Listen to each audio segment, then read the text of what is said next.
জামাত উন্নয়ন পার্টি করত, ওটা জামাত উন্নয়ন পার্টি করত। নামটা একটু কারেকশন করে দেওয়া দরকার। তৃণমূল কোন খাতা খুলতে দেবেন না মুর্শিদাবাদে বলছেন হুমায়ুন। তৃণমূল বিপদে পড়বে, এটা নিয়ে অস্বীকার করার কোনো উপায় নেই।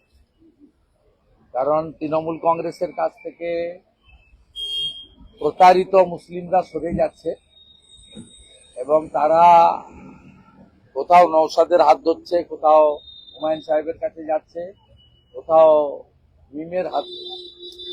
অতএব আমরা তো চাই যে তারা সবাই মিলে পরিবর্তন করুক, আমরা সুশাসন বিকাশ দেব। নরেন্দ্র মোদীজির যে নীতিতে গোটা দেশ চলছে, সমস্ত উন্নয়নের কাজের শরিক বা সুযোগ সব ভারতবাসী পাচ্ছে। এসআইআর নিয়েও মিথ্যা প্রচার হয়েছিল যে মুসলিমদের নাম কাটার জন্যই এসআইআর করা হয়েছে, এটা ওয়ান টাইপ অফ এনআরসি। প্রাথমিক তালিকা যেটা বেরিয়েছে তাতে আমি সম্প্রতি যে কটা জায়গায় গেছি, বহু মানুষের মধ্যে কিছু মুসলিম লোকের সঙ্গেও আমার দেখা হয়েছে। তাদেরকে আমি জিজ্ঞেস করেছি যে আপনাদের এসআইআর শুরুর আগে তৃণমূল কি বলেছিল।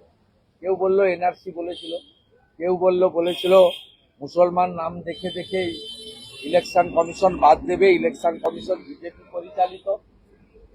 এখন কি দেখলেন ড্রাফট ভোটার লিস্টে? বললো সব ভারতীয় মুসলিমদের নাম আছে, মৃতদের নাম বাদ গেছে। আর যারা ডাউটফুল বাংলাদেশি মুসলিম তাদেরকে আনম্যাপ করেছে, ডাকবে, তারা ডকুমেন্ট জমা দিয়ে প্রমাণ দেবে। আপনাদের কোনো অসুবিধা হয়েছে? বললো না, আমাদের অসুবিধা হয়নি। এটা গ্রাউন্ড রিয়েলিটি। আমি ধন্যবাদ জানাবো যে মুর্শিদাবাদ, মালদা সহ একটা বড় অংশের মুসলিমদেরকে, তারা মমতা ব্যানার্জি মিথ্যাচারের ফাঁদে পা দেয়। এর আগে 19 সালে সিএএ কে এনআরসি বলে বহু ক্ষয়ক্ষতি হয়েছে, বহু সাধারণ মানুষের ক্ষতি হয়েছে, ট্রেন বাস পোড়ানো হয়েছে। ওয়াকফ অ্যামেন্ডমেন্ট বিল যার পশ্চিমবঙ্গে মমতা ব্যানার্জি সর্বনাশ করে দিয়েছেন, সেক্ষেত্রেও হরগোবিন্দ দাস, চন্দন দাসের হত্যা থেকে শুরু করে নানা জায়গায় ঘর বাড়ি লুটপাট, আগুন দেওয়া, এগুলো মানুষ দেখেছে। এসআইআর নিয়ে সবাই ক্লিয়ার হয়ে গেছে যে খুব স্বচ্ছতার সঙ্গে ইলেকশন কমিশন এই এসআইআর করছে, এটা নট নিউ। তাই মমতা ব্যানার্জির এই মিথ্যাচার এবারে আর কেউ খাচ্ছে না। যাদের নিয়োগ করা হলো, হ্যাঁ,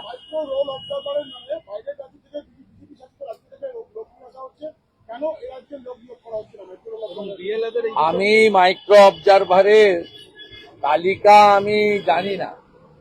আমি শুনেছি 24 তারিখে তাদের ট্রেনিং হবে। আমি চ্যালেঞ্জ করলাম মমতা ব্যানার্জিকে যে 3000 মাইক্রো অবজারভারের মধ্যে একজনও যদি পশ্চিমবঙ্গের বাইরের রাজ্যে কর্মরত কোন মাইক্রো অবজারভারের নাম আপনি দেখাতে পারেন, তাহলে আমি ক্ষমা চাইব। আর আপনি যদি দেখাতে না পারেন, আপনাকে ক্ষমা চাইতে হবে। পশ্চিমবঙ্গের কেন্দ্রীয় সরকারি সংস্থা বা আধা কেন্দ্রীয় সংস্কারী সংস্থাতে কর্মরতদের বিষয়ে গাইডলাইন প্রকাশ করেছে ইলেকশন কমিশন। এক্ষেত্রে তারা বাইরের রাজ্যে কর্মরত এইরকম বিষয় মমতা ব্যানার্জিকে কে বলেছে, কোন পুলিশ তাকে বলেছে, আমার জানা নেই। আজকে তিনি বিএলএ 2 যারা তৃণমূলের কলকাতা বা গ্রেটার ক্যালকাটা, তাদেরকে ডেকে যে মিটিং করেছেন, এতেই বোঝা যাচ্ছে মমতা ব্যানার্জি এসআইআর এর ধাক্কায় বেসামাল। যিনি গোটা ভারতকে হেলিয়ে, গুজরাটকে হেলিয়ে দেবেন বলেছিলেন, নিজেই হেলে গেছেন, তার আজকে আর্তনাদে বোঝা যাচ্ছে। এবং আজকে তিনি পুলিশকে, আমরা অনেক পুলিশ দেখেছি এর আগে, আমরা দেখেছি ডগ ক্যাচার পুলিশ, আমরা দেখেছি ফুলকে আটকানোর জন্য পুলিশ, আমরা দেখেছি দড়ি ধরা পুলিশ, আমরা দেখেছি অনেক ধরনের পুলিশ। এই প্রথম দেখলাম মমতা ব্যানার্জি পুলিশকে বলছেন রাজনৈতিক কর্মসূচির মাইকটা কেন পুলিশ দেখে নিল। তাই আজ থেকে পশ্চিমবঙ্গে আরো একটি পুলিশ চালু হলো, mike testing police. Mike testing পুলিশের আজকে উদ্ঘাটন করলেন মাননীয় পুলিশ মন্ত্রী নেতাজি ইন্ডোর স্টেডিয়ামে। আজকে তিনি নিজের রাজনৈতিক দলের লোকেদের বিভ্রান্ত করেছেন। তিনি বলেছেন নাম না থাকলে 6 নম্বর ফর্মে আবেদন করতে ইআরও বা ইআরওর কাছে। আমি তৃণমূলের বিএলও2দের বলবো, আপনাদের নেত্রী, আপনাদের সুপ্রিমো তথ্য জানেন না, পড়াশোনা নেই এবং ভেতরে ঢোকেন না, লোক কান দিয়ে দেখেন। এক্ষেত্রে আপনারা এর বুদ্ধিতে পড়বেন না। বিএলও যারা বুথে বুথে আছেন তাদের কাছেই 6 নম্বর ফর্ম দিতে পারবেন, 7ও দিতে পারবেন, 8ও দিতে পারবেন। আর শুনানির সময় এইআরও বা ইআরও আপনাদের ডাকবেন, মাইক্রো অবজারভারের উপস্থিতিতে শুনানি হবে। শুভেন্দুদা বারবার করে মমতা বন্দ্যোপাধ্যায় অমিত শাহকে টার্গেট করেন, অমিত শাহকে নিয়ে বাজে কথা বলেন। এত রাগ কিসের অমিত শাহকে নিয়ে? এবং তিনি আজকেও বলেছেন যে অমিত শাহ ষড়যন্ত্র করছেন, স্বৈরাচারী, স্বৈরাচারী। জানেন না তিনি স্বৈরাচারী। কেন টার্গেট অমিত শাহ করেন? উনি যেভাবে ইলেকশন কমিশনকে ঠকিয়েছেন আরিজ আফতাবকে রেখে, সেই ঠকাতে পারছেন না, তাই রাগটা গিয়ে পড়েছে কেন্দ্রীয় স্বরাষ্ট্রমন্ত্রীর উপরে। যদিও ইলেকশন কমিশন সংক্রান্ত বিষয়ে স্বরাষ্ট্রমন্ত্রীর প্রত্যক্ষ কোনো রোল নেই, সবাই জানেন আপনারা। দ্বিতীয়ত, তিনি রাজীব সিনহার মতো চাটুকারকে বসিয়ে রাজ্য নির্বাচন কমিশনের মডেলে ভারতের নির্বাচন কমিশনকে চালাতে চেয়েছিলেন। সেগুড়ে বালি দিয়েছে ইসিআই এবং সিও, দুটো অফিস। এটাতে ওনার খুব রাগ হয়েছে।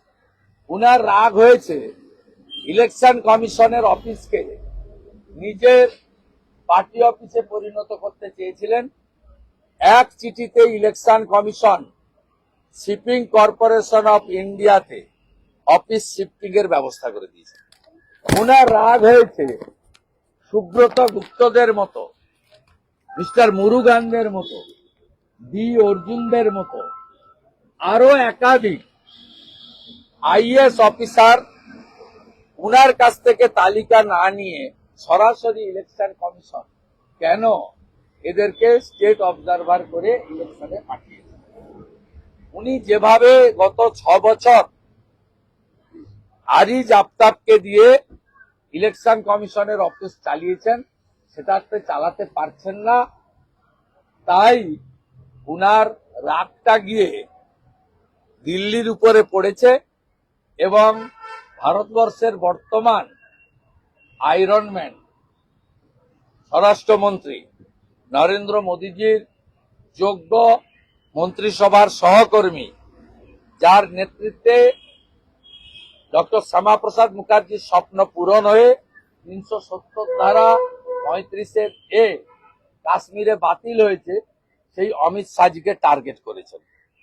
এতে কোনো লাভ হবে না। দেশার নাম্বার, সাল শেষ হতে যাচ্ছে, আর মাত্র আপনি 4 মাস কয়েকদিন আছেন। আপনি ভালো করে কেক খান, এক্সমাস পালন করুন, নলেন গুড়ের পায়েস খান, জয়নগরের মোয়া খান, আর যা যা আনন্দ করতে চান করে নেন। এপ্রিল মাসের পরে আপনাকে কেউ কম্পার্টমেন্টাল চিফ মিনিস্টার আর বলবে না, যেহেতু আপনি আমার কাছে হেরেছেন। আপনাকে এবারে প্রাক্তন মুখ্যমন্ত্রী বলবে। বাংলায় জেতান দিল্লি কেড়ে নেব, কর্মীদের ভোকাল টনিক মমতা। হ্যাঁ, বাংলায় জেতান দিল্লি কেড়ে নেব। বারবার উনি দিল্লিকে হেলাতে গেছিলেন, মেসি কাণ্ডে এমন হেলা হেলিয়েছেন, গাড়ি ঘুরিয়ে নিয়ে পালিয়ে গেছেন বাড়িতে। 15 বছরে প্রথমবার কয়াকারে পা, গাড়ি ঘুরিয়ে মার ছুট, এ দৃশ্য আপনারা দেখেননি। তো ভগবানের মার, এ মার চলতে থাকবে। 100 দিনের প্রকল্প থেকে গান্ধীর নাম বাদ। আরে রাম তো একটি মহাকাব্যের চরিত্র। কে বাদ দিয়েছে?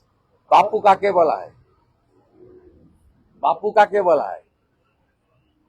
এইসব মিথ্যা কথা ধপবাজি, আপনি অ্যাম্বুলেন্স গুলোর ছবি লাগিয়েছেন, 60% টাকা তো নরেন্দ্র মোদীজির ভারত সরকারের। জাতীয় যে স্বাস্থ্য মিশনের টাকা আপনি অ্যাম্বুলেন্স গুলোতে লাগিয়ে দিয়েছেন নিজের ছবি। আপনি পারেন করতে? আপনি প্রধানমন্ত্রীর অরুণোদয় কর্মসূচি, সোলার আলো, আপনি কয়েকদিন আগে বিজ্ঞাপন দিয়েছেন আলোশ্রী বলে। অতএব বাপুকে, নেতাজি সুভাষচন্দ্র বসুকে, সর্দার প্যাটেলকে কি করে রেসপেক্ট দিতে হয়, এটা নরেন্দ্র মোদীকে আপনার কাছ থেকে শেখাতে হবে না। অতএব নাম ছোট করেছে যাতে বেশি লোক বলতে পারে, শব্দবন্ধন কম খরচ করতে পারে, কিন্তু বাপুর নামে হয়েছে। আর বাপু মানে সবাই জানে মহাত্মা গান্ধীকেই সম্মান দিয়ে বলা হয়। আপনার এসব কথা মাথায় সাজে না। আপনি আরবি সংস্কৃতিকে বাংলায় আনতে চান। আপনি আমাকে প্রত্যেকটা কর্মসূচিতে বাধা দেন।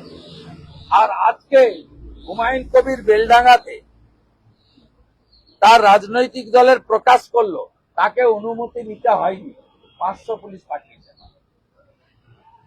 আপনি মা কালীকে প্রিজন ভ্যানে তোলেন, আর বাবরের নামে ধর্মীয় প্রতিষ্ঠান গড়ার জন্য আপনি 1000 পুলিশ দাঁড় করান।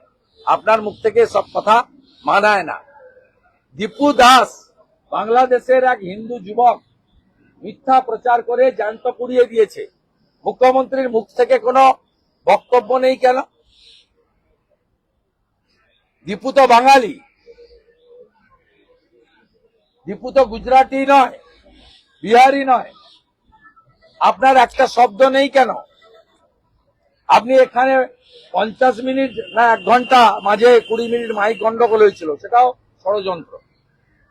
কখনো বলছেন ষড়যন্ত্র, আর কখনো বলছেন পুলিশ দেখে নেবে।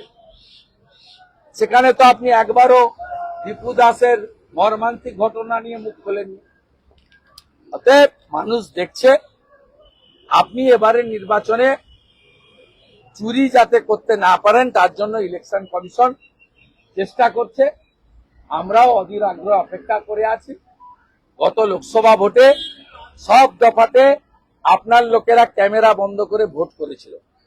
আমার অনেক দিন ডিউ আছে, তথ্য প্রমাণটা সামনে আনা, সেটা আমি আপনাদের নতুন বছরের প্রথম সপ্তাহে দিয়ে দেব।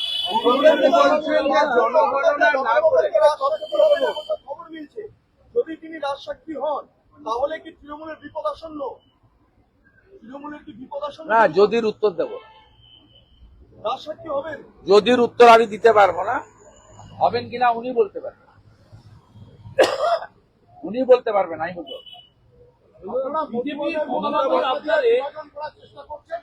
আপনারা মতুয়াদের মধ্যে টাকা দিয়ে বিভাজন করার চেষ্টা করছেন। অভিযোগ করছেন মুখ্যমন্ত্রী এবং মুখ্যমন্ত্রী বলেছেন আপনারা বিজেপির কথা বিভ্রান্ত হবেন না। বিজেপি যা করে সবই টাকা দিয়ে, আর উনি যা করেন সবকিছু ভালোবাসা দিয়ে। উনার এই মিথ্যাচার অনেক মানুষ দেখেছে। উনি বরাবরই হিন্দুদের বিভক্ত করতে চান। উনি পাহাড়ে 11টা বোর্ড বানিয়েছেন নেপালিদের ভাগ করার জন্য, Bhutia board, Lepcha board, Tamang board. উনি নমশূদ্র বোর্ড বানিয়ে মুকুল বৈরাগীকে দিয়ে নমশূদ্রদের বিভাজন করতে চেয়েছেন।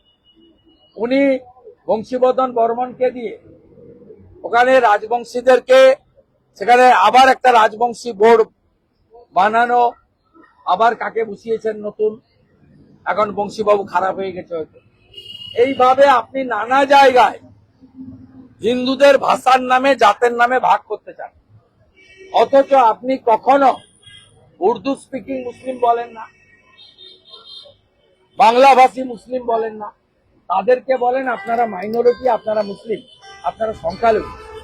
আর আমাদেরকে বলেন তুমি হিন্দিতে কথা বলো, তুমি বাঙালি নও, তুমি অসমিয়ায় কথা বলো, তুমি বাঙালি নও, তুমি গুজরাটি, তুমি বাহারি, বাইরের লোক। সব সময় সনাতনীদেরকে ভাষার নামে বিভক্ত করা, ব্রাহ্মণ, ক্ষত্রিয়, বৈশ্য, শূদ্র তার নামে বিভক্ত করা, এবং তফসিলি জাতি, তফসিলি উপজাতি, তাদের মধ্যেও নানা ধরনের বোর্ড ইত্যাদি করে তাদেরকে বিভক্ত করা, কোথায় কোথায় বোর্ড বানানো, যে বোর্ডের না আছে অর্থ, না আছে কাজ করা।